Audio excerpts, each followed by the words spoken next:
Welcome back to another episode of Life's a Garden.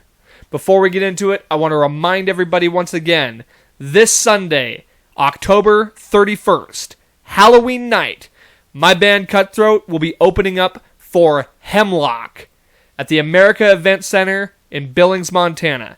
Tickets are $15 through me or $20 at the door. Come check it out. It's going to be a hell of a time. Halloween night, costume contest, some great metal bands. What more are you going to do on Halloween night?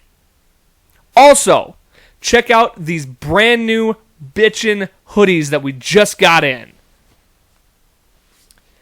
Hell yes, and I will continue to peddle my band's merch on this podcast. Buy all the merch. Get it all. And then come down to the show and have a great time. Now that that's out of the way, let's get into the episode. Today's guest is returning for his third time on the podcast. He is an aspiring actor, a movie fanatic, and an overall, all-around nerd. All the way from San Antonio, Texas. Always a pleasure to have him back. Pow Williamson.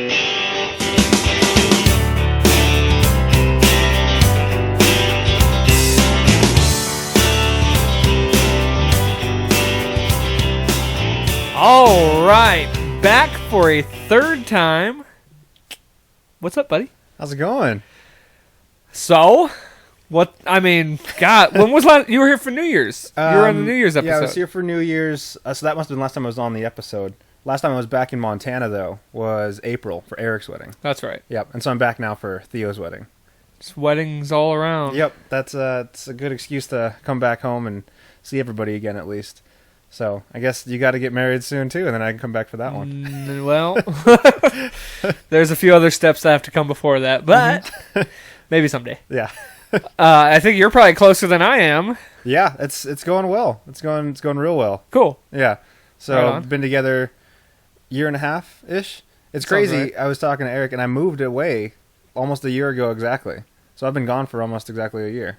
God, it feels like longer. Yeah. Eric was saying it feels shorter, but that's because we do online. We'll do Dungeons and Dragons with everybody. We were doing it weekly, and then everyone's kind of schedules got busy, so we started doing it monthly. So I still see his face and talk to him on a pretty regular basis. So he's like, "Oh yeah, it's crazy. It's already been here." Plus, he's gotten married, so his schedule is just busy and packed. So, but yeah, it's been good so far. Me and Michaela, she started grad school, so she's mostly just busy doing that. Right. Mm-hmm. Did she come up with you? She didn't. She had tests and stuff too. Gotcha. So she's flying out of San Antonio straight to here. So I'll pick her up in the morning, and then I'm flying out of Bozeman, and she's flying out of here on Sunday. So Gotcha. Separate flights and everything like that. But yeah, so she'll be here soon. God, dude, we're like what, 2 weeks out from our trip from going to Dallas. Yeah, we're gonna. The 7th is the trip, November 7th. Right. Mm-hmm. So yeah, we're going to Dallas for the Broncos Cowboys game, mm-hmm.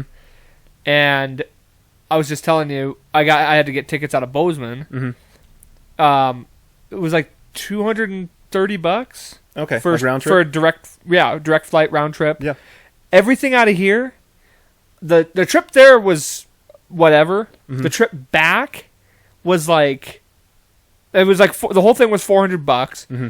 But there was no less than 13 hour Wow. with layover, and that was the quickest one. Yeah, which is crazy because Billings is a pretty big airport. It's Billings, so it's the biggest city in Montana. So you kind of figure, but I think everybody flies to Bozeman because that's sort of if you're going to Montana, from visiting or whatever, you're probably going to Bozeman, somewhere near Yellowstone or whatever. Right. So I guess it makes sense that that's the cheapest flights out of places. So, which is nice. I don't mind the drive back and forth, because for saving a couple $100, especially, I don't mind the drive as long as it's not snowing through the pass. See, and that's what I'm kind of worried about. But I got my truck, so I'm not that worried about it, honestly. Mm-hmm.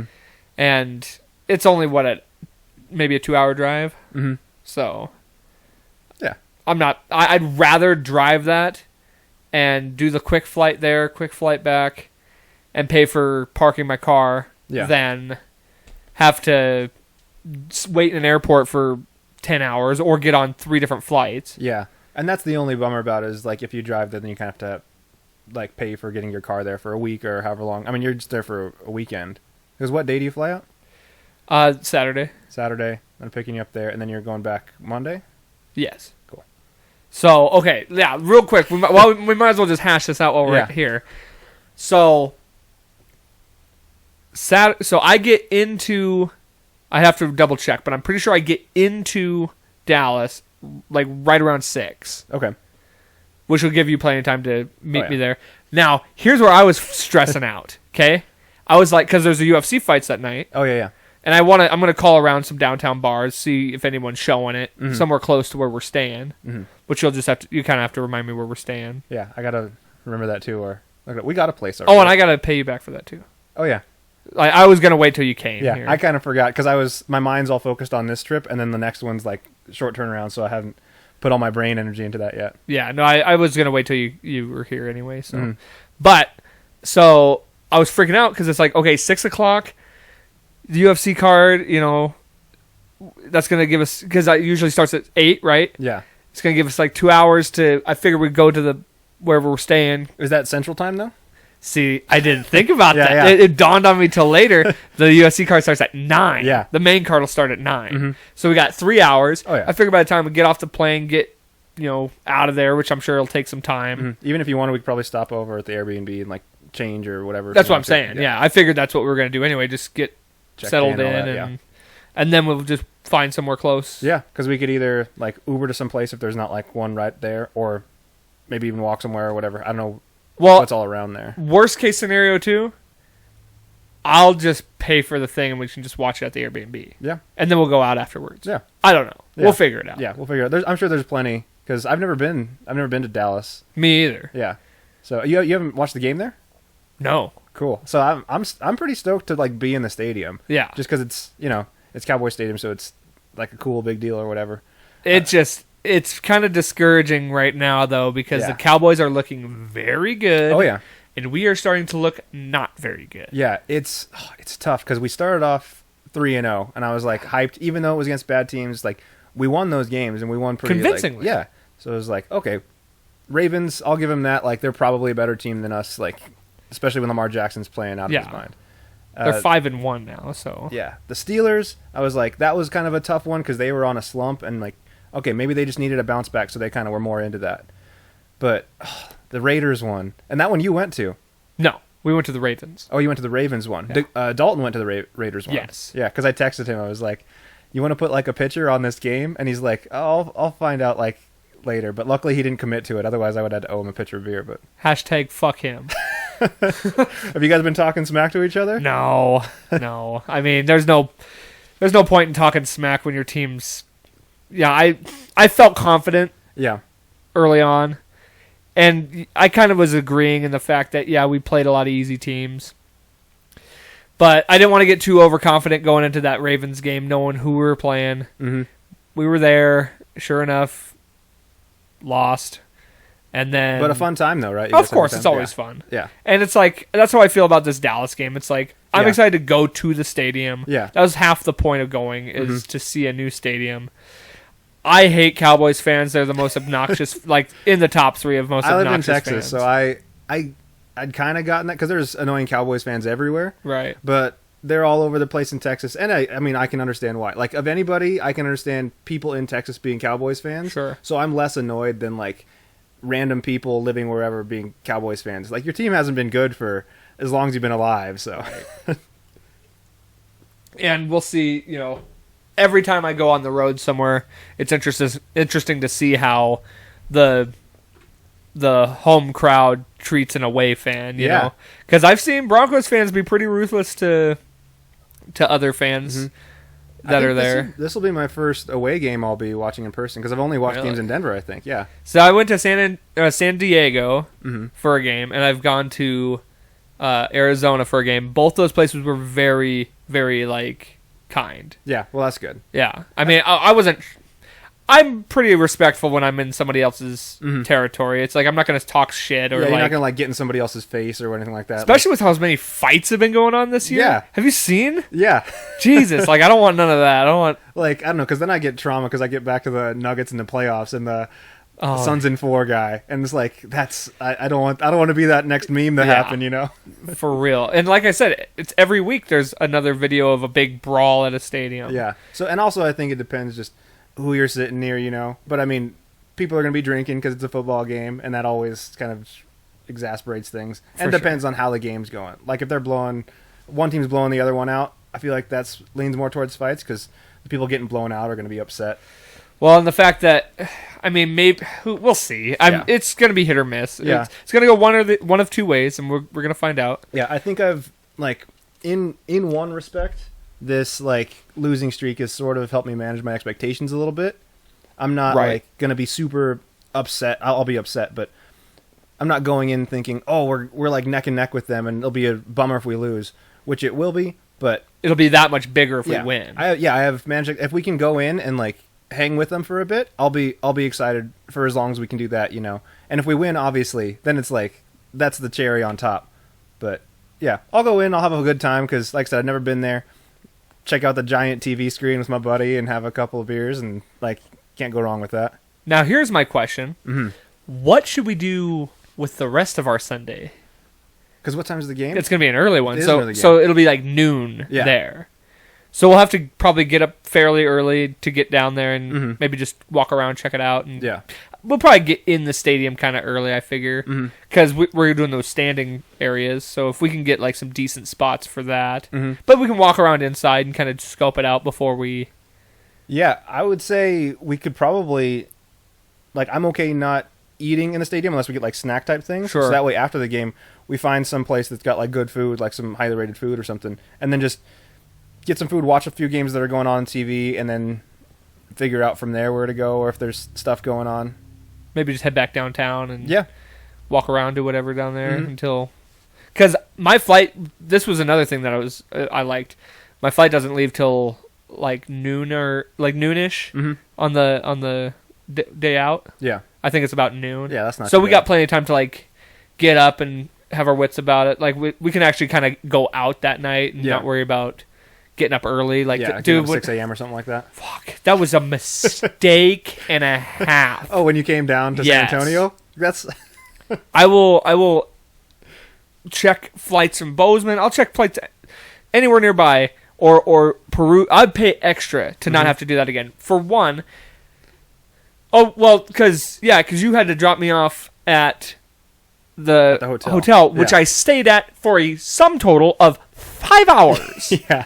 Just to get a little shut eye and get to the airport early enough because it was my flight left at like 5 a.m. Yeah. or 6 a.m. or something like that. I had to be there at 5 a.m. Jesus. Slept great. Glad I got some sleep in. Yeah, you might as after well I just drop me off at the fucking airport. I could have just slept there. Yeah, after I dropped you off, I went and passed right out. Yeah, I bet. Did you get some gas? I remember you were Oh, yeah, because I was like, the light came on. I was like, oh, man, I just hope I get you to the place. Yeah, and I found one just right nearby, so it worked out. Yeah, I hadn't drank like that in a while. Like, I'm doing Sober October, too, right now. Except I'm back. For this week, I'm giving myself a little caveat, because it's a celebration. It's Theo's wedding, which I'm super stoked for, and then seeing everybody and stuff like that. I'm not like going hard or planning on going hard or anything, but I've got this little week caveat of doing it where I can have drinks or whatever. I'm doing I've been having like a half-assed Sober October. Yeah. I've really been trying, but obviously I went to Denver. That was in the beginning of the month. And then my brother's turning 21. Yeah. So I'm definitely going to have to go have a couple with him. Because that's Friday or Saturday? Saturday. Yeah. I believe. Yeah. Are there fights this weekend? You can take him to watch some fights with you? Is he going out? I'm assuming he's going to try and I don't know exactly what his plans are. I'm just going to follow him, whatever he wants to do. Yeah. I think we've got stuff going on. I know Saturday I'm watching Dune, and I'm pretty stoked for it. Oh, yes. I was going to talk about this. Yeah. I got a whole spiel on Dune. Okay, we'll come back to it. We'll circle back. And then what we would normally do is after movies, we'll go to Old Chicago and just like simmer down, discuss the movie a little bit, and have some apps or drinks or whatever as we're doing that. So I think we're going to do that. Saturday night, but that might be 10, 11. So if you guys are out, and I'm sure if Landon's out doing stuff that you guys will be out, then let me know, and I'd definitely have to come say hi to everybody there too. Okay. Which, yeah, anytime I'm back for like a week now, I have to make sure I'm scheduling every time I'm seeing people and planning it out. And Thursday night, we were going to watch the Broncos game. I was like, cool, it's a Thursday night game. I don't have anything planned. We can just meet up and do our usual, get like a cowboy burger or something like that. Yeah. And just watch the full game. But then it turns out the rehearsal dinner's that night. So I was like, and as one of the best men, I really gotta be there for that and everything. Well, yeah, for sure, absolutely. And then it'll be downtown. So if anything, I'll just pop on over after, and we'll be able to watch at least half of the game together. So see, and I'm not even sure if they're like, I gotta double check and make sure they're actually gonna have the game on there, because they've been doing this thing with like Amazon Prime and NFL Network. Yeah, so I know most of the Thursday games are on Fox, if like Fox and Prime, or okay. So, but I think I remember, because I printed out the schedule. That one's on Fox. I know for sure. But so it'll still be on down there. Okay. Yeah, for sure. Then we'll be fine. Mm-hmm. Yeah, I mean, I'm down to go watch it and whatnot. So, yeah, if you just meet up whenever. Yeah. And then tomorrow is Nuggets. Yeah. That kind of snuck up on me, because I've been paying attention to football and then just like busy with a bunch of other stuff too. But I'll check out some games. I did get tickets to the Nuggets play the Spurs in San Antonio twice. So I already got my tickets to those games. Nice. And I'm like, sweet. Yeah, I'll actually be like in a city where I'll be able to watch games, and I've planned it ahead. So regardless of where they're at in the season, which hopefully they'll be good this year, especially after paying Michael Porter Jr. But I'll be there. I'll be watching them. I think it's the end of December or middle of December, beginning of December. Yeah, because I'll be back here for end of December. Okay. So I'm stoked for that. That's super cool. Mm-hmm. Hell yeah. I'm going to do the... I'm thinking about going down to Denver for one, man. Mm-hmm. Might as well go now while they still have a good team and are competitive. It's like I've never been to a game. Yeah. So I'm thinking about it. Not committed yet, but it'd probably be like March or somewhere in there. Yeah. I'm glad I got ahead on it early, because last year, I don't know if I was in town yet when... Well, I must have been if I moved down around October, because it's been almost exactly a year. Yeah. That I didn't really pay attention to it and get tickets to watch the Nuggets play live last year at all. But I did get to watch the Bucks play one of the last games, which is cool because they won the championship that year. And I was like, cool, I got to watch the championship team play. Nice. Yeah. Yeah, that's... Well, God, and I wonder how good that... Or I would love to check out a game in San Antonio, too. Mm-hmm. And I checked to see if... remember I told you the Nuggets are playing the Mavericks while we're in Denver? Oh, yeah. Not while we're in there. It's the week after. Oh, okay. And I saw it and I was like, no shit! Yeah. Like, what are the chances of that? Yeah. But it's the next week. I'm like, God. Yeah, that would have been awesome. That would have been crazy. Mm-hmm. But, I mean, I'm excited enough to go do this, so... Yeah, me too. I'm pretty stoked for it. So I'm looking forward to that. And then, speaking of which, I texted you this. I watched my first ever full hockey game. The Okay. Avs, yeah. Yeah, I had the evening off. Was kind of checking to see if there was like playoff baseball. I was like, oh, I could watch it or whatever, but I hadn't really gotten into it, or there was no football games on. But I saw, it's opening night for hockey. So I texted you. I was like, hey, so I think I might try and like keep up a little bit, or more than I ever have with the Avs, and they're like the number one ranked team, like going into the season. So I was like, that's super cool. Watched the game. It was a fun time. I definitely don't know all the rules, but enough to like. It takes a while. There's some weird ones like the offsides penalties, and it's. You want to know how I learned? Was basically by playing EA. Yeah, no, that makes sense. Hockey, yeah, because I learned real quick like what offsides means. And like how icing works. I still actually don't fully know how icing works. Yeah. Because sometimes they'll call it and I'm like, that didn't seem right. I don't know. It's weird. Yeah, it's tougher with than with football or basketball, where we're like, we know the rules. So when we see the refs mess something up, we'll be like, oh, you blew that call. We can't really say that with hockey because like, oh, that sucks. I mean, I don't know if that's the right call or not, type of thing. Yeah. Well, it's hard to keep track of that puck too. You're just like, it's all over the place, and I don't know how some of those guys do like the deflections and stuff that they do. It's pretty nuts. Yeah, so it's cool. Like I never thought I would watch it. I told Michaela as I was watching, I was like, babe, this might be the whitest thing I've ever done. I very well could be. And I've done a lot of pretty white things. Yeah. Just watching a hockey game. Yeah. I mean, you could have watched a better game. It was pretty. Yeah, so my initial sort of analysis of it is it's got, if you like the speed of basketball, up and down the court, this kind of like answers that because they're on ice and so they're moving, like they're getting some good speed up and down the court, and they're like flinging the puck at like 98 miles per hour into the net, which is cool. So if you're, I don't know, into that type of speed thing with baseball, you kind of get that. The scoring thing I thought was going to be my biggest drawback, with like low soccer, scoring. It's tough too, and even baseball, it's pretty low scoring games, but I didn't mind it because of that speed element. It makes it more exciting when there is a score because it's like, holy shit. Yeah. And then you get the physical aspect of like football because like you get them just blindsiding people and they're always trying to slam each other into the sides. So that's cool, and they're going all out because they're like padded up too. And then you get fights eventually too, which I think is one of the big draws into hockey that a lot of people say. It doesn't happen as much as it used to. The league's really trying to lessen that. Mm-hmm. They still happen, just not as frequently as maybe 10 years ago. Yeah. So if you're watching for that, which I mean, you're watching a visceral sport, it's like you're getting more of that than you would like seeing dudes jaw at each other on the basketball court or on the football field. Just see guys throw punches at each other. So it's like, okay, that like if you fight, that means you kind of have to back it up on that, which is fun to watch. It's crazy that they just let them do that. Yeah. And then, like I said, I don't watch soccer much, but I mean, it's sort of the similar, like, you got to play offense and defense and, like, right. You catch up and stuff like that. So I don't know. If you like that, I feel like there's a little bit from a lot of the major sports that you can kind of meld into that. So I could see myself watching it, especially if I'm following a team that's good. Yeah. That's how I get into watching a sport, is watching a team that's good. Oh, yeah. I mean, I figure if you can, for myself, I probably catch maybe 6, 7, 8 regular season games throughout the year. But I'm always like kind of every week I'll just see like, oh, how'd they do this week? Check the standings or whatever. Yeah. Did you watch the opening one? I caught like the third inning or period. Oh yeah, that was the thing that threw me off too. Is three periods. Yeah. So I think I caught the last one, but I was following it the whole time. Yeah, so that's cool. It's not like I'll be super avid into it, but it'll always be something that like, it's great if you can just sit down and be like, oh, I wonder if there's a game on. And if there's a baseball game, a football game, a hockey game, like, oh, I can pay attention enough to be interested while I'm sitting here watching it. So, right. Yeah. Hell yeah, man. Repertoire. So, okay. I wanted to ask you about Dune. Okay, yeah. Because we actually talked about this last time you were on, thinking it was going to come out sooner than this, right? I don't think they really knew when it was going to come out, or maybe they did. I think they maybe announced it. And so, but we had talked about it a little bit. Yeah, they maybe had a teaser out at that point. I'm not sure, but yeah, because I remember talking about the director. Now that I've seen the trailer and stuff, because I don't know anything about the books, and you told me the books are really, really good.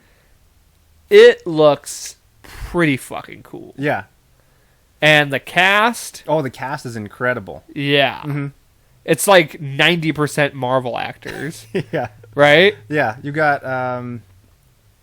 Timothy Chalamet's the main guy, and he's like the next up and comer, so he's like, which when they cast him for, I was like, that's perfect. That's sort of like what I pictured in my head as him.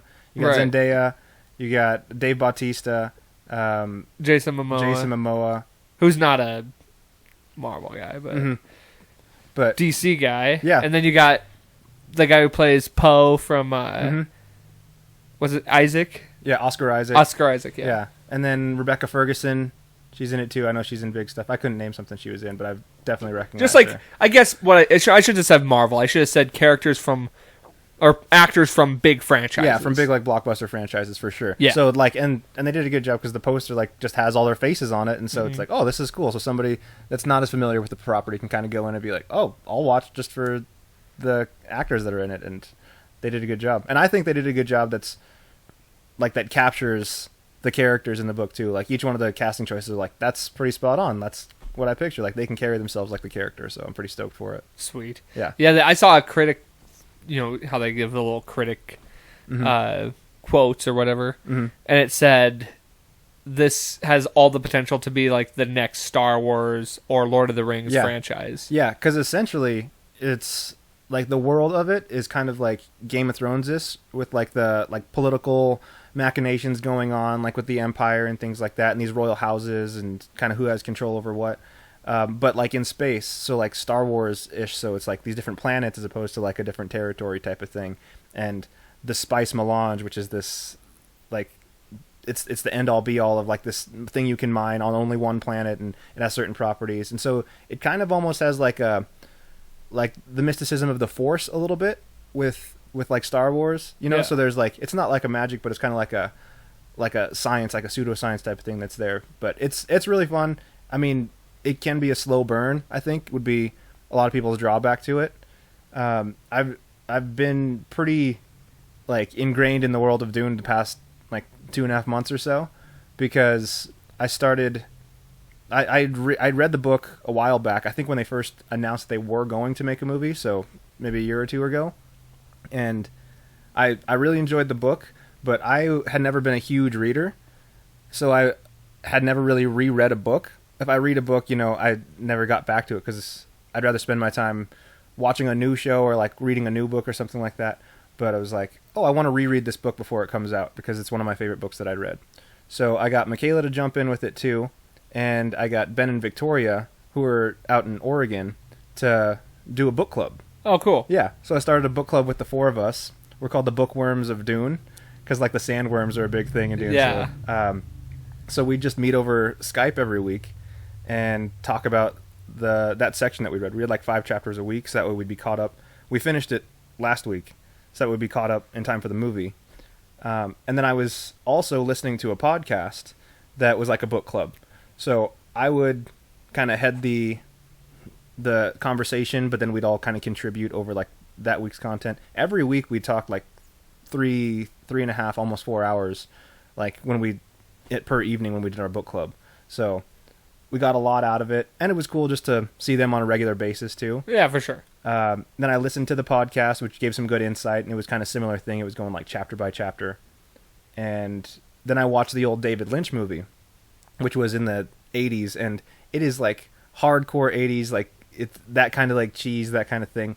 But for its time, it was like it captured it pretty well for the time, you know. Okay. But it's definitely one of those things that's like a really cheesy 80s thing that could look really cool with sort of modern adaptation to it. I don't know if you've ever seen the Tron movies.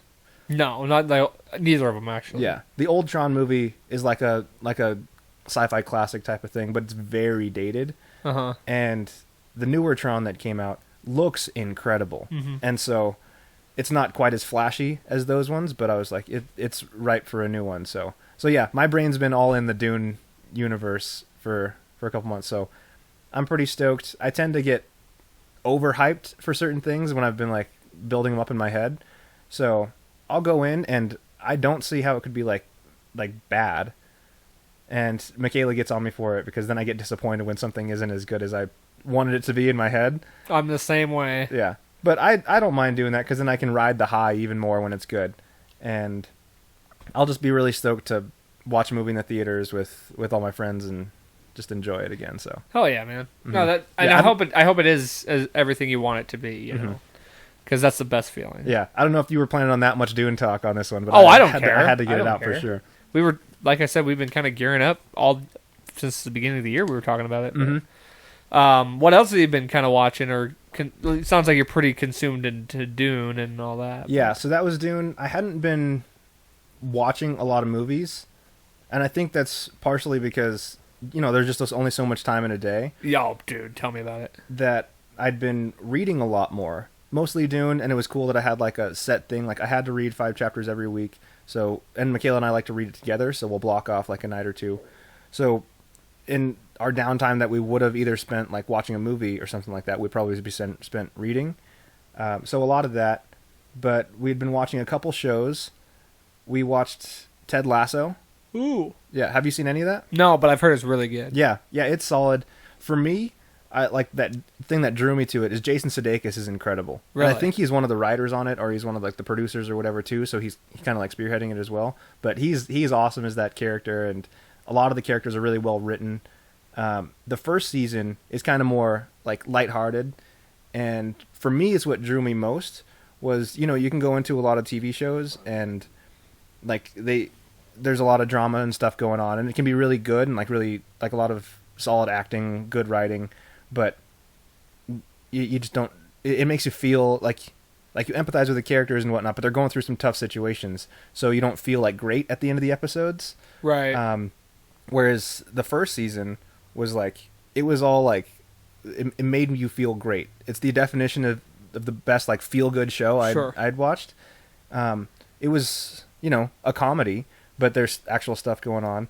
But when they'd have chances to be like, oh, this thing's gonna happen, is she gonna like hold this secret and like never tell him? But like she just tells him right away, and it's like, oh, it's good, and they kind of move on. It was very refreshing, and I just felt really good after every episode that I watched. Where the second season, which is the most recent one that just wrapped up, they got more into like the character conflicts after we kind of got a chance to know everyone, and there's like deep stuff that goes on, which, like I said, is really well written and it's like really well acted. But I went in, you know, wanting to just like, oh, I just want like a good feel good show, and it's not always that anymore. So there was that, but like I said, really solid. And then the other one we'd most recently been kept up on is What If, the Marvel What If. Yeah, see, I've fallen behind on that one. I watched the first one, and then I just kind of didn't see anything else besides that one. Like I've seen what they're about, but I never really got like. It's not that I didn't get into it. I just haven't really sat down and gotten it. Yeah, so. Yeah. And you have Disney Plus, right? Yeah, yeah. No, they're solid, and it's kind of I want to say a self-contained story, but I'm not sure as well as much too. I won't spoil anything, but I'm sure you'll get around to it at some point watching it, probably before the next season comes out or whatever. But it's cool. It's nice to see, you know, characters doing like different things. You got like T'Challa as Star-Lord, and you have like Peggy Carter as Captain America, and a couple of cool things. Well, it's all canon now because of the multiverse. It's all things that have happened in the multiverse. Yeah, you can't really say anything is not canon anymore because once you open up the multiverse, you can just say, oh, it's in a different universe. Yeah. And which is really cool, and that's sort of the way that comics have been for a while. They first hit their stride with it once they were like, oh, have we exhausted all of our stories, you know, or like we've changed origin stories of characters for so long. Then they're like, oh, why don't we just say everything's canon, and then they can bring in as much as they want. So the MCU is going to do that in like a big way. DC movies are also going to do that. Which as a DC fanboy, you know, I was a little bummed that they didn't get the opportunity to do it first, because then... Like what, with Flashpoint? Yeah, because Flash is essentially like the DC's multiverse. Yeah. You know, and they're going to bring in a bunch of different stuff. Like Michael Keaton's Batman is in the Flash movie. I think they've got like alternate versions of the Flash in there too. A lot of really cool stuff, but, you know, the hype around a bunch of Spider-Mans is like... I can't wait for that movie. Yeah. Did you see Shang-Chi at all? I did. Oh, yeah. What'd you think? I thought that was great. I thought it was Michaela loved it. I thought it was great. And it reminded me of Black Panther a little bit. You know, it's like Black Panther was to like, you know, the African community is like Shang-Chi is to like the Asian community type of thing, where it's a very different... cultural, very like culture focused and driven. And I thought it was really cool. It was a lot of fun. And it was a good standalone movie. Yeah, the action in that, which I think it had to live up to being like, you know, Shang-Chi's supposed to be one of the best fighters in the Marvel Universe. Yeah. And I thought it lived up to it pretty well. Like, there's a scene on a bus where he's just like, he's like going through the city, and like the bus has to like turn. It's going up and down these streets in San Francisco because the brakes are out. And like he's just whipping around and fighting everybody. It was super cool. And there's a scene where they're on these like bamboo scaffolding, like on a skyscraper, and whipping around. So it was fun. It was really cool. It was cool to watch like a true martial arts movie just set in the MCU. Well, and they're so good at action sequences and things like that. But then it's like I did like how they made it where he didn't have to be carried by another character in the universe. And it's like it ties together the stories, and you kind of get the whole Mandarin thing aired out, and like which honestly, this movie actually makes Iron Man 3 better. Yeah. Like because now you kind of understand all of it. And it's like, okay, now it's not so hokey. Yeah. And they had you seen the one shot? I think they played it before my screening of Shang-Chi. The little clip of Trevor Slattery, the fake Mandarin. Yeah. After Iron Man 3, they released a little clip. I don't think they ever officially released it. It might have been on like the Blu-ray special features or something like that. But it was him in prison. And then somebody comes like to prison. They're like, "You upset the actual Mandarin," and they like break him out of prison. And it's just like a 5-minute little clip thing. And so I guess that's fully canon now too, because that happens in the MCU like officially. So that was kind of cool to see them. They can do that as much as they want, is retroactively make something canon and make it mean something. Yeah, is what, you know, Star Wars has kind of done that for a while too. The MCU's like really good at it because they're continuity now. They don't even really need continuity if you open up the multiverse, right? Because you can say anything, was anything, but it's kind of cool. They've earned that because they've got like over 20 movies and a really good track record with all that. Did you see Venom? I have not yet. Oh boy! Although, I talked about it a little bit on the podcast already. So, although I do know about the post-credit scene. Okay, so I'm not. I don't want to say anything about that because I don't want to spoil it. It's still a pretty new movie, but well, let's try and talk about it without. Oh yeah, giving it away. Mm-hmm. What did you think? Yeah, I kind of saw it coming. I did too, and that was the people's sort of thoughts going into it. So when Theo actually like reached out to me, he's like, "Have you seen Venom?" And I was like, "No, I haven't." It's like, let me know the instant you're done watching it. And I was like, okay, yeah. Because I figured if anything was going to make him super pumped to like want to talk to me about Venom 2, it was probably going to be that. Yeah. So, and I knew I probably wouldn't get a chance to get around to watching it until maybe it like is honestly out streaming, which is crazy because I used to watch like one every or two new movies movie a week. Like, oh, because you had that pass. At the movie pass, and you know, just I had the time to do it.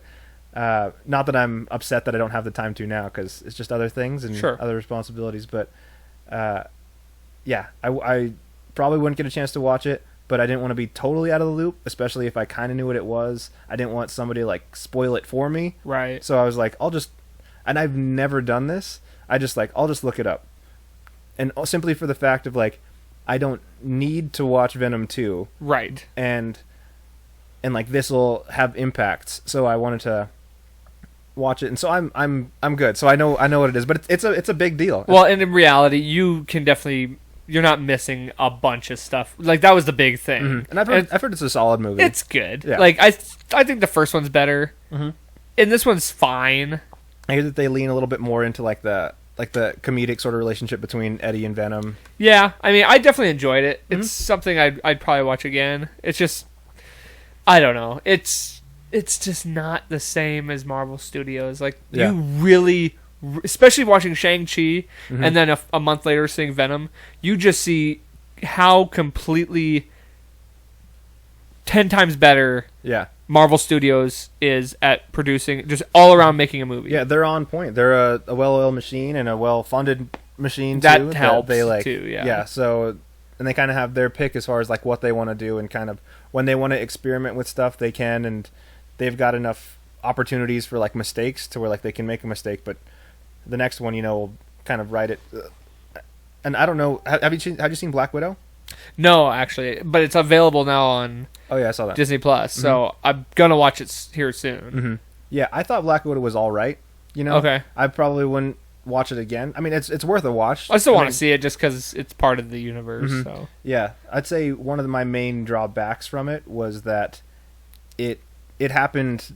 It was previous. It was like 10 years ago or something like that. So it didn't carry as much weight for like consequences and things that were going to happen. And I think they might end up doing some shifting around of like plot points and storylines due to COVID and due to like some Disney Plus releases they were trying to get around the same time, because there's some things that sort of tie in. But it was all right. I just wasn't as invested, just kind of for the way that I knew things turned out for Black Widow, you know. And I think they're, like I said, compared to like all other movies, it was like a pretty good movie. okay, Compared to other Marvel movies, you know, there's better action in other Marvel movies. There's better storylines, and they kind of repeat a certain storyline that we've seen in another Marvel movie that I think did it better. And so it kind of just falls in the middle of the road. Yeah, I put it probably in like the lower third of Marvel movies, which is a good spot to be if you're any other movie. Sure. You know, and that's kind of what it is. But like I said, then they come back around and knock it out of the park with Shang-Chi, and I'm excited for Eternals, even though I'm not. I don't really know what to expect, but I'm cool. It definitely looks like a different. I'm very excited because that cast is tits. Yeah. For one, and like, so I didn't know Shang-Chi. I don't know anything about that character. Didn't know anything about Guardians beforehand. Didn't really know anything about Ant-Man. Yeah. All blew it out of the water. Yeah. Like, just like out of the park. And it's so not knowing the characters, like, I don't know anything about the Eternals. Mm-hmm.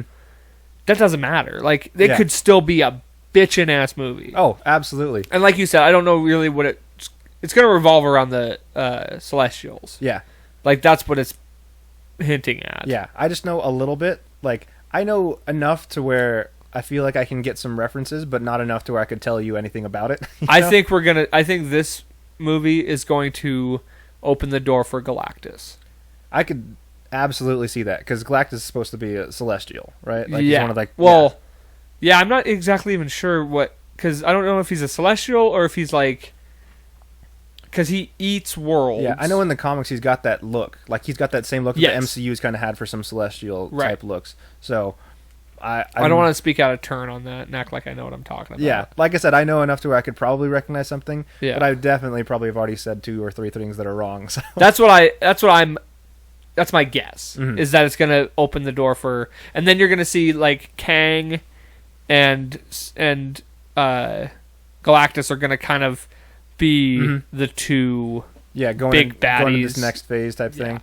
A lot of people are talking that this could sort of be the foray into, mutants arising, because at some point the next big thing is they're going to get X-Men into it now that they have the rights for it. Right. So all they're thinking about, or the only hurdle now is just once they get it in story-wise. So that could be something cool to look forward to. And one thing, it's interesting. Marvel does a good job with people go in with expectations, and they either subtly meet them enough to people's standard, which is incredible because not a lot of properties can do that properly. I mean, look at Game of Thrones and look at Star Wars. Right. But the MCU seems to handle that pretty well, but also doing something different enough to where it's like people just don't know exactly what's going to happen. Yeah. Like, it's not direct from the comic book. Yeah. Like, look they'll at take Civil different War. storylines from different.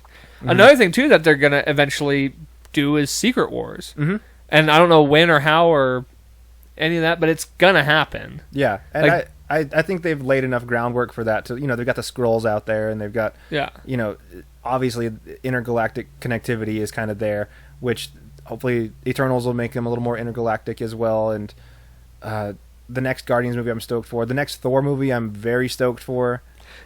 I'm telling you right fucking now, and I will bet you. Yeah, let's hear it. So like I'm not gonna bet money, but I'll put so much on it that this Spider-Man movie is going to end up being top 5 highest grossing Marvel movies of all time. Let me see. I got to think of the Avengers movies. It's basically, I think Endgame. I think the top 5 right now are Endgame, Infinity War, Black Panther, first Avengers, and the first Avengers movie, and then I don't know what the 5th one is.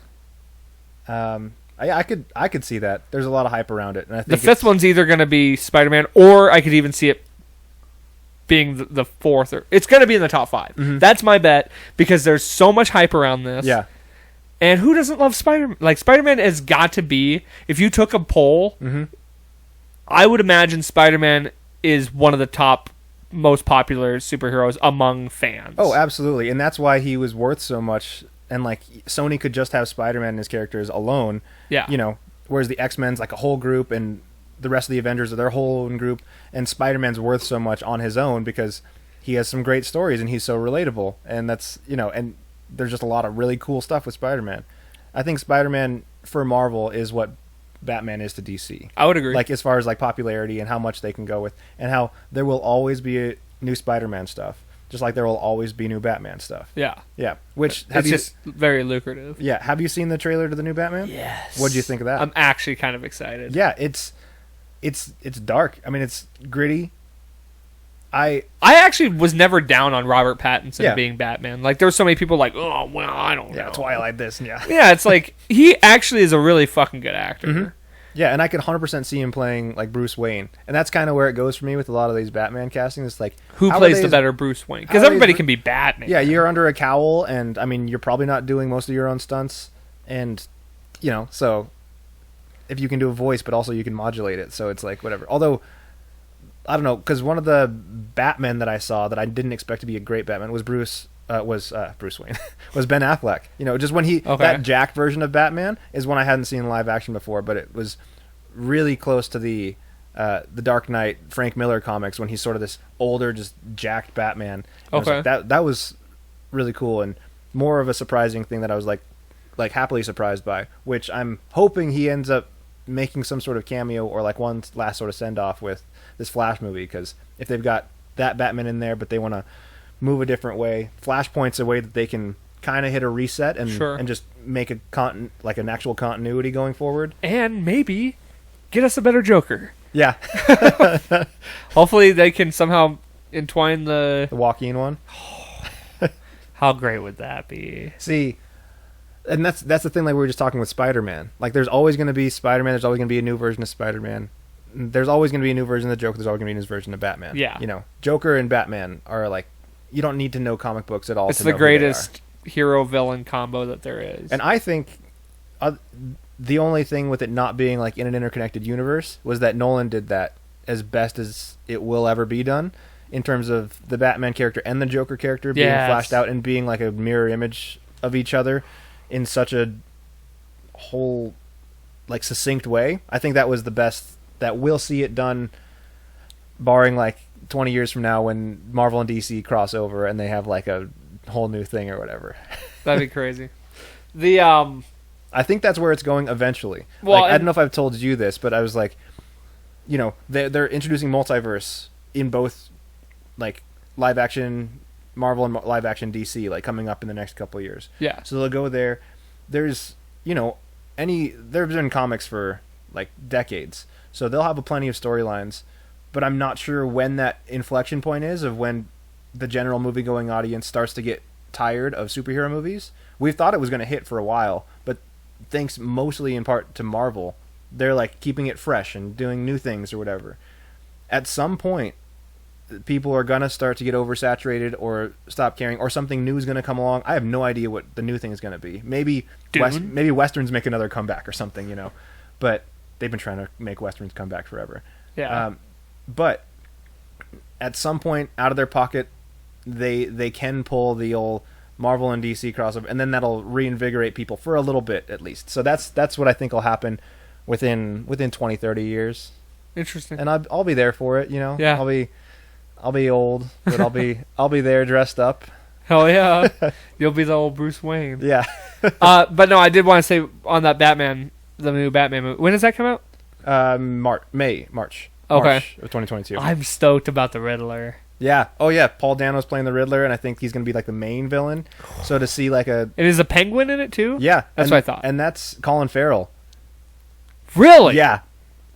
Yeah. Wow. They got him like really done in the makeup, and I think like a little fat suit going on too, and I'm sure he like does a little thing to his voice. But when I heard that was Colin Farrell and like saw it, I was like, it took me a second to realize. It was sort of like in Tropic Thunder. Oh, when yeah. Tom Cruise is Les Grossman or whatever. Mhm. Like I didn't realize that until the end credits when I saw that one. But yeah, so Colin Farrell's in that. The casting for the Batman is pretty solid. So Robert Pattinson, like I said, Paul Dano. I don't know if you. Which one's he? What's he's he the in? Riddler. Yeah, what's he in? He's in There Will Be Blood. He's like the young like priest guy that Okay. Daniel Day-Lewis is like a skirmish with. He's in. I want to say he's in one of the Nolan Batmans as some sort of character. I think he is.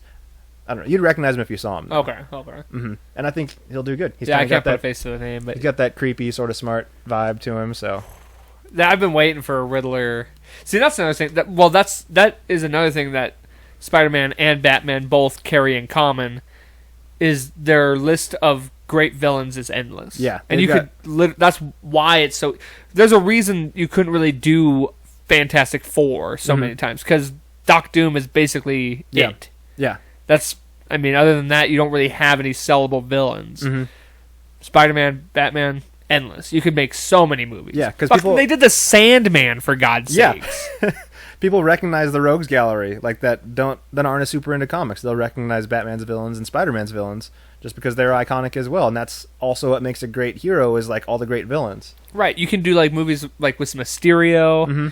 Like I said, Sandman. Who Which I'm would've- sure the Sinister Six is gonna like play into this new Spider-Man too. Which is, Oh, I think so they've too. been trying to hype it up ever since the Andrew Garfield Spider-Mans. Yeah. Actually, probably even the Tobey Maguire one, the third one. They're probably wanting to kind of sort of gear up to a Sinister Six, I'm sure too.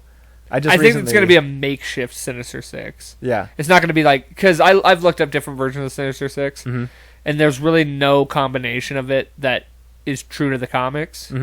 Yeah, as to what I assume kind of had they're a going to do. rotating cast type of thing of stuff. Yeah, because here's what we know coming into the Spider-Man movie. We know Doc Ock's in it. You got Vulture. We know we have Vulture still there, and you know he's probably going to be in it. Yeah. We know based on the trailer, Goblin's going to be in it. Yeah, you got that Goblin little bomb coming out. So there's 3. And then you have Scorpion, who is hinted at. Yeah, at the end of Homecoming. We could get the Sandman potentially. Yeah, you could get some like projection image of Mysterio. I doubt they'd bring that back. But I doubt so too. But I mean, if any character dies and like has a chance to show up as like a hologram, it's obviously Mysterio would have a chance to, you know. But I feel like they'd rather use those last couple slots for like new villains. Well, and then you got Electro too from Andrew Garfield. Yeah, because he's supposed to be casting it too. That's what I've heard. And then we have, of course, someone else who Rhino. Well, Rhino is because Rhino's eligible too. Yeah. Oh yeah. That's also a possibility. Yeah. So we'll see. I mean, how cool would that be? That would be very great. And I won't talk too much to it, but you know, them trying to incorporate that thing into one of the Spider-Man franchises. I honest to God think it's gonna. Yeah. After that, I'm pretty sure. Yeah, and they can't like not follow it up immediately, you know. Yeah. With that, so yeah. So if you were gonna do Sinister Six, God, that's a lot of villains. That's a lot of shit to keep track of. Yeah. But you've seen what they've been able to do with like Avengers and stuff. And they can handle multiple characters. And honestly, when you multiverse it, you can pretty much just be like, oh, like we'll pop into this universe, and like you see them for like a scene, and then like they're out, and then maybe there's one scene where they're all together, or something. Let me hit you with this. If they don't do the, there's no point. Okay. I've seen people say that, and here is my only response to that: is like, yes, I want that just as much as everyone else does, but they did do it in Spider-Verse, and so that's the only thing is like, and they literally did like the meme, and it was literally like they were there and they were jumping around in that same animation style. True. So maybe they do a quick little homage to it, which would be great, and I would be all there for it. But it's sort of like when the SpongeBob halftime show song like started playing for that Super Bowl a couple years back. Yeah. And it was like just a little bit, and then that was worse to me because it's like at least go all the way out, you know. And so I feel like in Spider-Verse they did enough to where I'm satiated. Sure. Okay. Speaking of which, that's let's see. I'll get into this. I'm going to come back to this right after too. But Michaela's going to be Spider-Gwen. I'm going to be Miles Morales for Halloween. I was going to ask you. Yeah. Ooh, I like it. So, and I'm pretty stoked for it. But beautiful. Let me hit you with this. A lot of Spider-Man talk, but I like it. I don't talk Spider-Man enough. Oh, I'm always down for it. Because I was going through with Michaela and we were rewatching the Spider-Man movies. So we just got through the Tobey Maguire ones. Okay. Which 1 and 2, awesome. I love Classics. them. You know, and they're great. 3 trash. 3, and I forgot like how bad it was. It's just so much worse. So now we're gonna watch the 2 Andrew Garfield ones, and then like sometime between now and December, so that way we're all caught up on the most recent Spider-Mans, because we've seen all the MCU ones before the new one comes out, so we can get. It's more like for me to get a refresh and make sure she can get whatever references are coming too. I'm getting her to be as hyped up as I can. What are your rankings on the Spider-Man? I feel like you every single one, or just the franchises. I'd say just the 3. Like Tobey. Are you saying like this individual Spider-Man or like the franchise movies? Well, okay. You just tell me what you're at. Like, you want the Spider-Man like the actors, or like the movies grouped. Yeah, I'd say let's go the actors first, and then we'll do the grouped movies after. So between the 3 actors, who's your 1, 2, 3 tier of Spider-Man? Okay, here's what I've always kind of thought. I thought Andrew Garfield was a really good Peter Parker. Yeah. I thought Tobey Maguire was a really good Spider-Man. And I think Tom Holland is a really good both. Yeah. So I think Tom Holland he embodies both of it, both sides, because you get him as a high schooler, the young version of him. Yeah, which you need. You can't have a 30-year-old high school. And like he looks the part. He's very much acts the part. very like kind of cocky, and I don't know. I thought Tom Holland was the perfect of both worlds. Yeah. But then, like I said, I did think what's his name? Maguire was a good Spider-Man. Yeah, absolutely. I didn't like him as a Peter Parker. Mm-hmm. See, the thing with like Peter Parker that I think character-wise he kind of captured, especially in the first one, is like Peter Parker's a nerd. Yeah. Like, in the comics, like that's what made a lot of people relate to him, is that he's just this nerdy kid that gets picked on, and that he's not. That's like, true. And so for it was more, I guess, towards the way it was written, but I mean, it's also he did a pretty solid job in that. If he was like 10 years younger in the role, but everyone back then was like 30-year-old high schoolers. Well, that's kind of where it gets lost on me a little bit. It's just like, yeah, the physical aspect of it. But yeah, you're right. The writing of it was well done. So I enjoyed that as far as the Peter Parker. He also gets ruined to me by the constant crying and constant like just the third one really destroyed where he emoed that. out. I didn't realize that scene was so long. Like it's great watching these movies back for the memes, and it's really fun. But I did not realize that scene was as long as it was. Yeah, it's pretty horrible.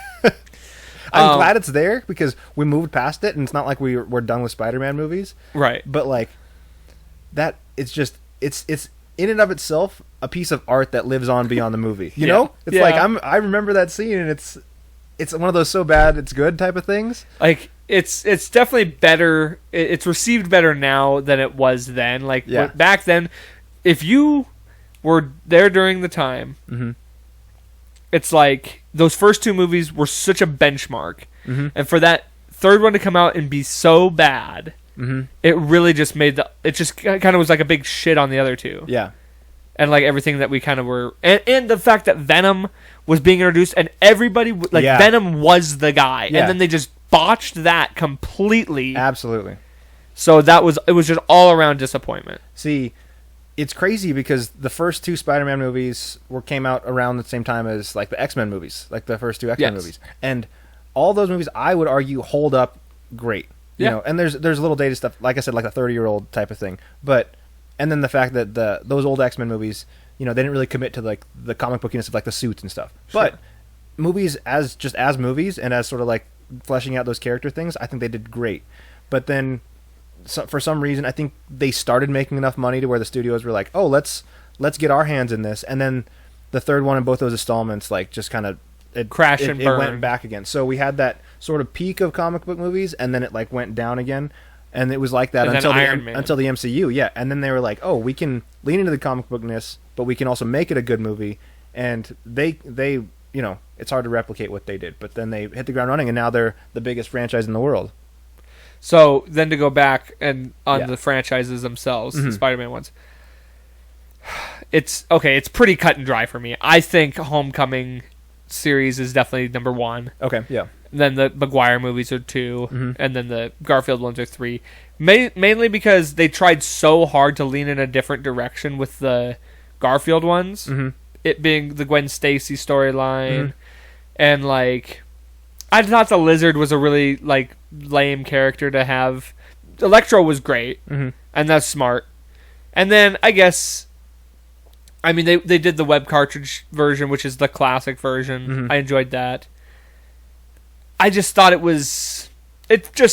definitely is not the best of the 3. Yeah, I don't think anybody would necessarily argue that it's like, I think it's solid for most people as the third of the 3. When you compare it to the others though, it's like I can't help but still love those first two Maguire movies because they're just so classically ingrained in my head as a kid. Yeah, and you got Hero playing by Chad Kroeger just for sure. Just like that alone. Like I remember we were watching the movie and I like told Michaela, I was like, "Oh, here it comes," and I just turned it up and I just started singing along. Is it the second or third or I think first one? That's the end of the first one. Like because it's him like up along the side of the building. Yeah, and then they're watching us. Oh God, yeah. But then, I mean, you also got like Willem Dafoe as the Goblin. Yeah. One of the best villain portrayals of any superhero movie. And because Willem Dafoe just crushes it with like that manic sort of like craze that he's in, him and like Heath Ledger Joker. where was I going with that? The Tobey Maguire one, I think, is, for most people, pretty solid in the third. But like I said, I enjoyed those movies. I don't remember them very much, so maybe that also speaks to it. And on my rewatch, I'll kind of determine more whether I thought they were good or just I enjoyed a movie just for what it was. Sure. And this is, I think, more of a hot take than most people, but I think as franchise-wise, I'll take the Sam Raimi Spider-Man movies over the MCU ones, simply because I feel like they were Spider-Man movies, you know? Yeah. So, whereas the MCU ones It's are more very involved much, in the universe. they're very much MCU movies, you Yeah. know? So we got a lot of just Spider-Man doing his own thing, whereas the new ones, there are other ones, and it's, which is a, you know, you can't have both things, you know? You can't have the advantages of like being connected to all these other cool heroes and all these things, and have just a standalone one where you don't ask where all the other ones are at, you know. So Right. But I think in terms of the actual character, yeah, Tom Holland is the right age. He, you know, high school and the awkwardness that comes with that. He's got like a Mary Jane, and I'm comfortable with their Mary Jane direction. Yeah. Michaela loves Zendaya. She's like in love with Zendaya, and so another reason why we're pretty stoked for Dune. And I think she does a good MJ. I was like not in a tizzy or anything like that, but I was like, oh, I wonder how, you know, redhead girls feel about like being replaced. I don't know if it was like a thing, you know, because Interesting. you know, because like that's Well, one here's of her, another thing, just, too. just because that's one of her iconic things is like she's like, you know, the redhead Yeah. Mary Jane, and so I didn't know if that was like, if I don't remember seeing a lot of people saying anything about it, but I was just like, Here's another thing, though. We could also see all three love interests in this Yeah. MCU version, Mhm. or in the multiverse or Mhm. the Spider Verse. You know what I mean? You Yeah. could get Kirsten Dunst as Mary Jane. Mary Jane, hmm Emma Watson as Gwen Stacy. was it Emma? No, not Emma Watson. Emma Stone. Stone, yeah. As Well, I don't know if we'd see her. Why? Cause Wait, what am I missing? Emma Stone in the Garfield ones. Yeah. Oh. I mean, they're not spoiling anything there. Yeah. But it's a multiverse thing Yeah. still. So. Yeah. Oh, I mean, that'd be cool if you saw her as like a Spider Gwen. Oh my God! I didn't even think of Yeah, that. because if you're doing multiverse, you pull her from another universe, and she's Spider Gwen. Oh, if you're going exactly where I'm going. I don't think so. But go ahead. Oh, I was gonna say, over or under 50% chance that we see Miles Morales. Or like not even. I think not probably even see his under- face, but like we see like his shoes step out in like a post credit or something like that would count. That could be cool. I mean, I could see something like that. I mean, I would say chances are. Okay, I would say over on the fact that maybe in like an end battle sequence, they call upon a bunch more Spider-Man to come out, and you might see like the noir Spider-Man. You might see Miles Morales. See, I think I don't think he'll be involved throughout the movie. I think Miles Morales is too popular a Spider-Man for them to like have it as a little cameo. I think I could see. Oh, yeah, I see what you're saying. You know that the execs have had plans to get Miles Morales in the MCU at some point. Yeah. Like they were talking about, because he like Into the Spider-Verse like was hugely successful. Yes. So they're working on it. Their brains are They clicking almost away. did it Mhm. with Donald Glover. Yeah, because so like you could even say in that universe, because I mean they've got it, like he's like, oh yeah, he's the Prowler, and he's like, I've got a nephew that lives around here, and that's Miles. Yeah. So yeah. Spoiler alert, I've been cast as Miles Morales. That would be dope. So here's another thought. Hashtag that Pow for Miles. Is that a good hashtag? What rolls off the tongue? I don't know. Well, yeah, Pow for Miles. We'll do that. Okay. Yeah. So everyone out there listening in the Twitterverse, get your hashtag on Pow for Miles, and then make sure you tag MCU in it too, and tag me in it. I'm at Pow's Brain on Twitter. That'd be pretty wild. Yeah. All of a sudden, you're just like the next big Spider-Man. Yeah, I'll go for it. I'll do it. The other thought I just had is with the multiverse thing. You know what we also could see, and they might have had it as a mislead with the Green Goblin. We could see Ned Leeds as the Hobgoblin. Yeah, I think I saw some concept art where he was that, and I was like, oh, that kind of unsettles me, but that'd be cool to see. What I'm saying, like you could see the regular Ned Leeds from this universe facing, like seeing himself as the Hobgoblin. Yeah. because obviously the comic, that's who it is. Yeah, that'd be cool. And so maybe the Goblin bomb was just like a misdirect, and it's not the Green Goblin, it's the Hobgoblin. Yeah, and they'd make him wear like the orange cape and like all this stuff too. That'd be fun. Yeah. God, who knows, man? There's so much potential and so much. The thing is, there's so many possibilities. We know we're not going to see all of them, but we're going to see some of them. Yeah. Oh yeah. Yeah. So, which like I said, come back to it, is the theme of like, I don't want my expectations to be like, I need to see like 7 Spider-Man in order to be like, to have a good time. Yeah. Like I want to be satisfied if like they show me 2 and it's like, oh, that's cool. I never thought I'd see that.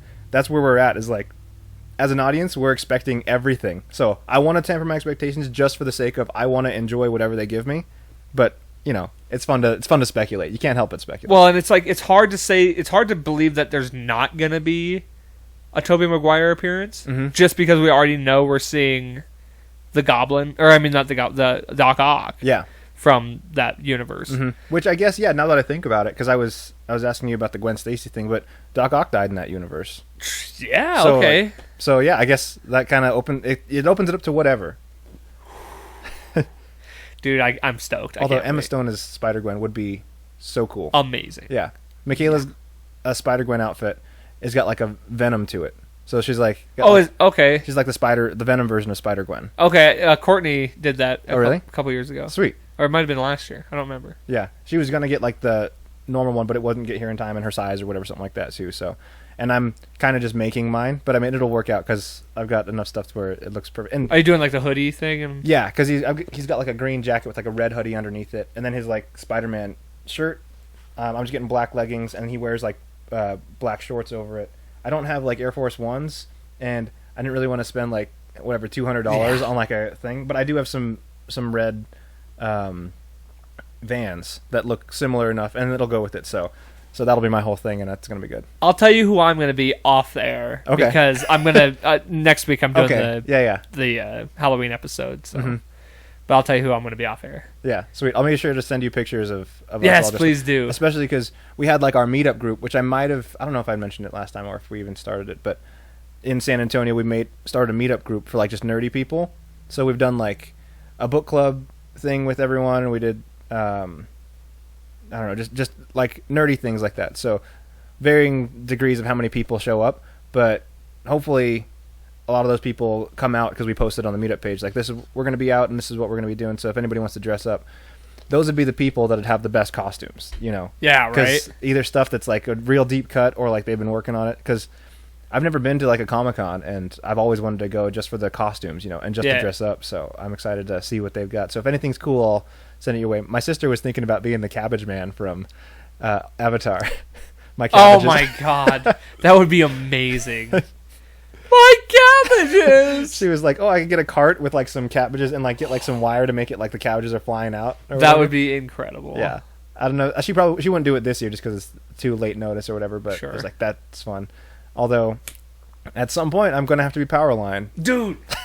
Yes, we gotta see that. Especially like we've been talking about it for how long? Especially after you show me that video of Zero doing it, and I was like, "Oh, that's awesome." Of who? The dude that's Zero from Holes. That was him. Oh no, that Landon must have sent that. Oh yeah, or did I? I don't know. He sent it. It was in the group. It was a TikTok. I think Landon sent it. Yeah, because I didn't. Yeah. But, dude, that was incredible. Mm-hmm. Yeah, we've been talking about doing it for so long, and actually, Landon as Robbie or as Bobby, fucking getting the Leaning Tower of Cheesa. Yeah, that's especially because he's got the glasses for it. I think, like, right? I could see him wearing those glasses. You just have to like grow his hair out. He doesn't have enough hair to grow out, but I mean, if it's because he has like a mohawk too, so you could even just like get a mohawk, get a wig. Yeah, and I'll be Principal Mazer. Robert Zimmerowski. What is it? What kind of slumber parties? Oh, science slumber parties. And then I'll fly in and I'll just dunk a basketball on you. Yeah. Easily the most haunting line from the whole movie is, "Before he ends up in the electric chair." It's like, Jesus, dude, that's how you talk to his father? Yeah. Like, get your kid in line before he dies. Yeah. God, who would I be from there? If we were gonna do a group costume, I guess I could do PJ, but yeah, I just put on some weight. Yeah, or you could wear like a fat suit or something like that. I'm trying to think who else. You be Bigfoot. Well, yeah. You could wear like the headphones and come in and you could just do this. We'll just all be the most random character who's like, see, the thing is you're Powerline. Yeah. So it's like, you're not Max as Powerline, you're Powerline. Yeah. Oh, which means I could get Michaela to be Roxanne. Because Roxanne's got red hair in that, right? Yeah. Yeah. So you could be the Max version of Powerline. Yeah, yeah. And then that would actually make sense. Mm-hmm. If you were going to be Powerline, though, I would be the big fat chick who's like, for the first time! Wearing, like, the rings Yeah, around you. yeah. Yeah. That'd be good.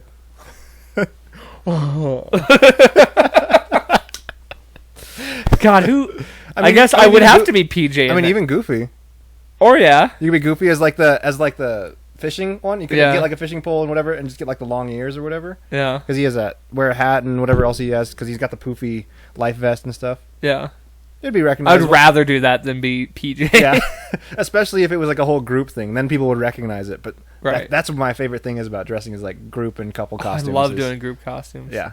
Like I still show people our wrestling one. That's still to this day the best one. It's because we all nailed it. Well, and they were all good standalone costumes too. Like you could be seen without us and know who we were. Yeah. I'm still surprised because I think it's because it's nobody really does it, but everyone was commenting on Jared's Mankind, like his Mick Foley. Everyone was like, "That's awesome," you know. Oh, that was crazy. Mm-hmm. I'm still bummed we didn't want to win a costume contest. I think we would have if we got there early. Yeah, if we would have been there earlier, I think we 100% would have won. Mm-hmm. There's no way. Yeah, as a group like that. Yeah, that was so unique. Good times. Yeah, that was cool. Was that 2 years ago, right? Yeah. Yeah. Because last year I was Joe Dirt. Mm-hmm. Last year I didn't dress up because I just moved to San Antonio, so I didn't really. And plus it was COVID down there still too, so I wasn't wanting to go out. So I was like, I didn't dress up. Makes sense. Mm-hmm. Now you know good groups of people and stuff. So yeah, that's actually going to be perfect. Because weren't you talking about doing that last year? Yep.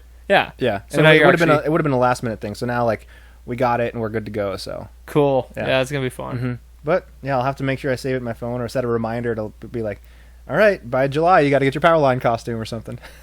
Yeah, right. God, that'd be a good one. Mm-hmm. I have an idea. If I does, obviously if we don't end up doing a group costume next year, if you end up just doing like Powerline with that, because that would be cool if it was just you and her as Roxanne and Max. I already know what I'm going to do next year. Oh yeah.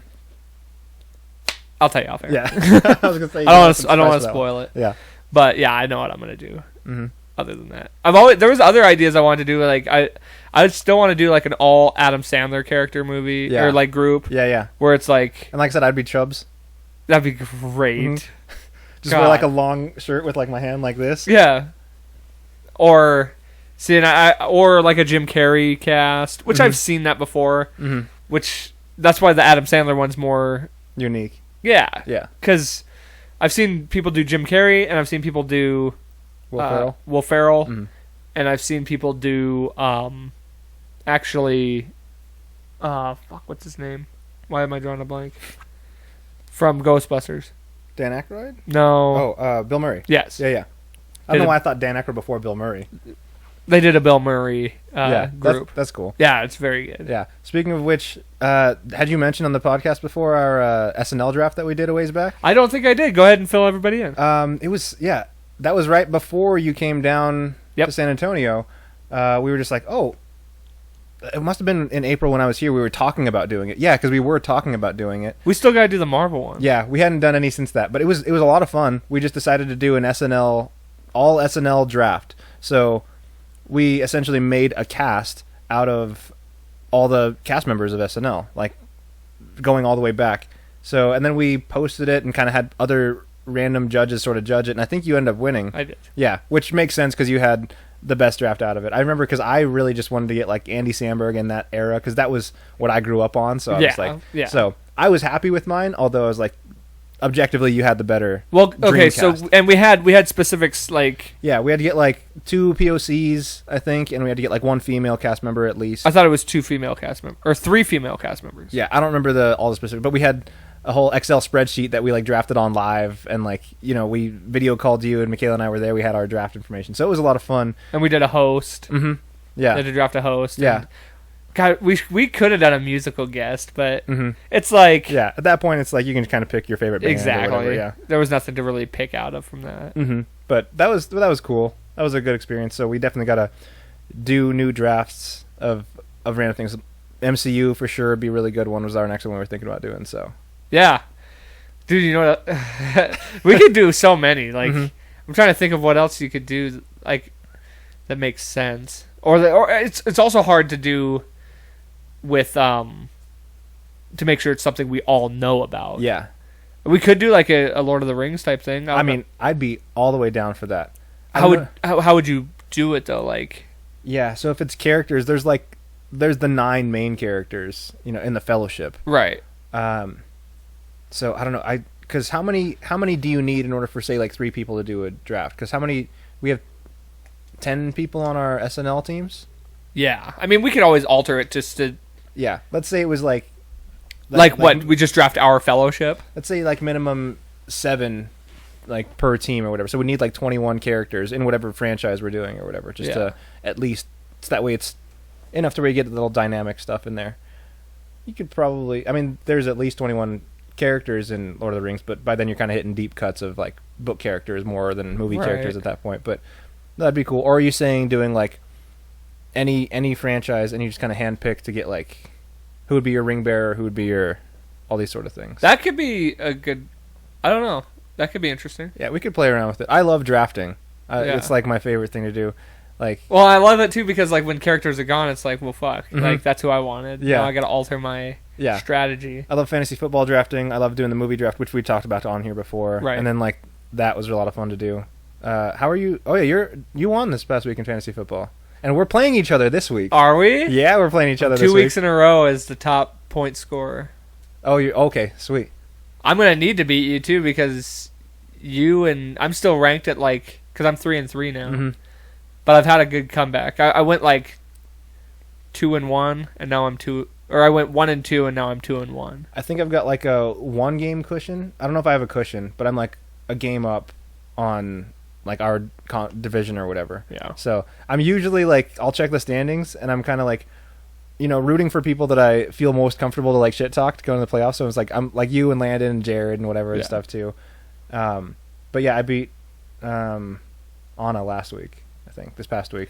Now the bye weeks are starting to come in. Yeah. So and injuries are just killing my team at least. Like, I guess I've got this one. I've got another league which I just started with some random like nerd group people. Okay. And there's nothing on that, and we haven't even met in person. It's just all online type stuff. But that one I've got Christian McCaffrey, which sucks. Our league I've got Jerry Jeudy. Like that's my team name. He's back this year, I think. Is the Jerry Jeudy or Holes. this week? I hope so. That'd be great because I brought my jersey, so I'll pretty much just hop right over from the rehearsal dinner, throw on my Judy jersey, and hopefully see him score some touchdowns. He's at least back to practice. I don't know if he's actually going to be playing or not. Yeah, and I was okay if they don't rush him back, but it would be nice to maybe give a spark to the offense or something like that. Because Baker, I mean, this is going to come out. I saw that. Yeah, his shoulder might be bothering him. This is going to come out well before that or well after that game, so it's hard to say exactly how everything that's going to be going down, but as of what we know right now, Baker could be out. We know Chubb is out officially. Okay. And Hunt is out for the season. Mm-hmm. So the run game is depleted. Yeah. And then if Baker's out, they're going to have a hard time scoring. Mm-hmm. And I've been saying this for the past, at least 2 weeks, but the Broncos need to bounce back. Like for how they've been playing, they need like a spark to get a good game just to get the stink off the last games off of them. Well, here's another thing, too, if you think about it. So if we can win this game, we're off for 10 days. Then we play Washington at Denver. Mm-hmm. That could be that could go either way, I really think, based on how we've been playing lately. If we got momentum going to the Cowboys game, that would be ideal. That's what I'm saying. Yeah.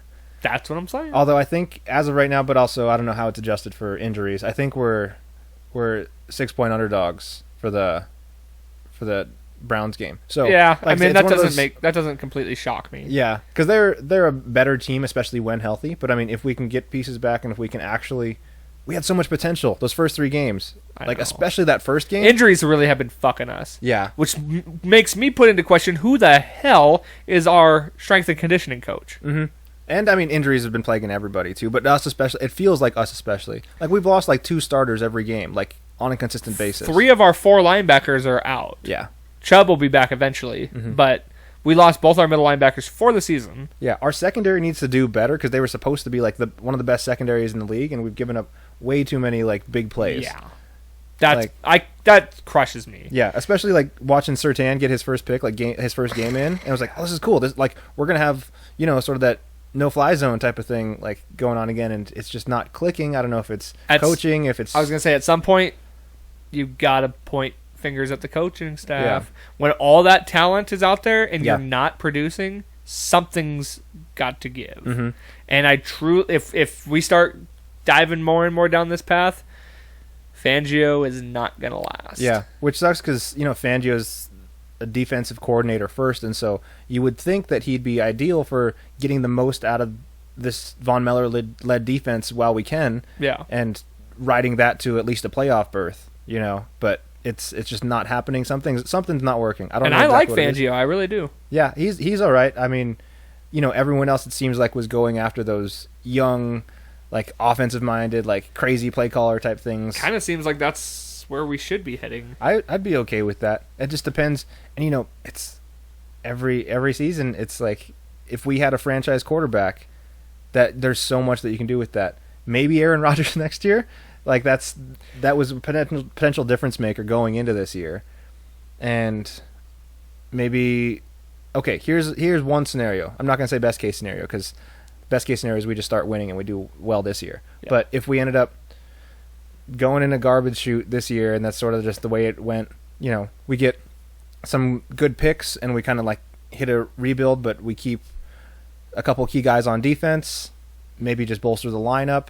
We've got. I like our running backs. I like Javonte Williams a lot. Maybe even get Gordon for another year if he can perform as much as he can, and then Rodgers is like, sure, I'll come in and like do what Peyton Manning did, see if I can win a championship in like a year or 2 here, type of thing. That could play out, but like I said, as an impatient fan, I'd rather see us do well now because you never know about the future, and you never know about Aaron Rodgers either because he could go anywhere or he could retire or just whatever. Stay with the Packers. Yeah, so like it's very who knows. Yeah, I'm not gonna live off of what ifs or possibilities. It's you got to just do your best to win with what you have. Yeah, and that, like I said, that's thinking straight out of just. And everyone's so down on Teddy already. It's like, he had a really bad game. I mean, there's no excuse. But, I mean, don't throw the towel in on him yet. Yeah, especially because he played well. Like, he played really well those first 3 games. Yeah. He is the type of quarterback that like this team should be thriving with. Like, he does his checkdowns. He's not like giving the ball away too much. He also got pressured like a motherfucker in that. Yeah, you can't do much without that O-line blew balls last game. Which I don't know why they don't lean on the run more because we've had a good run game when we like stick with it. But I feel like we abandon it too early because we get down and then we can't get offense going because our line can't hold up. But if you give them an opportunity to block, I don't know. It seems like typical Bronco fashion. What we've seen for the last 5 years. Whenever they're down in the game or down like on a certain 2-3 game losing streak, they start playing panicked. Yeah, it's like they're playing like they're down all the time. Really like deep throws. That's another thing. Teddy was very inaccurate. Yeah, I think because I hadn't seen the game, I just kind of heard. But like deep throws, risky play calls, not very intelligent. I don't know. It just seems like we're just playing panicked, and. I don't know. I think they just need to get back to the basics. Yeah, that's why I'd rather them take advantage of Javonte Williams and Melvin Gordon and get 3 yards on first and second down. Then you're on third and manageable, and you can do stuff with that. But you kind of have to stick with that run game for a while in order to open up other stuff rather than because I think it was 2 weeks ago. They were on the 2-yard line. It was like first and goal. I think they called like 6 pass plays in a row, and we ended up finally getting in on like a 4th and 15 or 4th and 10 or whatever, and we scored the touchdown. But how do you not at least try to run it in twice, like from the 1-yard line? Yeah, I don't get that. Yeah, me either. I mean, when we were in Baltimore, it's like Teddy went out at halftime. Mhm. Locke comes in. You got your backup quarterback in now. We were running the ball pretty well in the first half. Mhm. And you got your backup quarterback in. We're only down by 10 points, and they completely abandoned the run game. Yeah. What are you doing? That makes no sense. Yeah. You're going to put the game on the shoulders of your backup quarterback and just throw it a bunch? And, like, the running game was doing very well? Yeah, you're hoping for big plays when you can't, like, rather than hoping for big plays, plan to stick with your game plan. Yeah. And, like, I don't know what's going on. Like I said, it could be coaching stuff. So I think it very well could be. like, I could even see if we, like, with this roster, because they're so talented, if there's a coaching change or just a change in coaching philosophy or something this season, we could still, have a shot at making the playoffs, even after this 3-game skid. But it would be tough. We can't afford to lose games that we should win. Like, we can't anymore. Yeah. So, well, we'll see how this next game plays out. And yeah. And like I said, I'll watch, but I'm with mitigated expectations now, so I'm watching hoping that, like, they're good enough to entertain myself when I'm watching live. Yeah, for real. Which will be fun. Yes, sir. Mm-hmm. Well, let's wrap this bad boy up, huh? Yeah, sounds good to me. I don't think we did this last time you were here. This might be the first time you're part of this. I would like to end the episode with a positive or motivational message from the guest, something that you've taken from your life that you can give back to the audience. Awesome. Anything come to mind? Yeah, I would say so. Because I've been trying to get more, like, we finally found a church down in San Antonio that we'll go to regularly, which is nice, and so we'll kind of go through. And for me, as I'm, like, studying my Bible more and trying to think through life, one of my main sort of mantras and focuses is trying to take a posture of humility. So in anything, if you can, like, take a second and breathe, and if it's something that upsets you, that's a moment, it's an opportunity to humble yourself. You gain gratitude, and you gain kindness towards others. And if it's good things happening to you, reflect on that, be humble in it, and be thankful for it. So, yeah, I'd say go forth seeking moments of humility and spread that out. I like it. Yeah. Right on. Well, thank you for coming on as always. Thank you for having me on as always. By the time this comes out, the next time I'll see you is in Dallas, Texas. Oh, yeah, baby. Gonna have a good time. I'm excited for that. The Broncos are gonna be on a 2-game winning streak by then, too. I sure fucking hope so, because we need it. Yes, sir. For everybody out there, thank you very much for tuning in. Make sure to like, share, subscribe, do all the nonsense. But most importantly, don't forget, life's a garden. Dig it. Sweet dreams.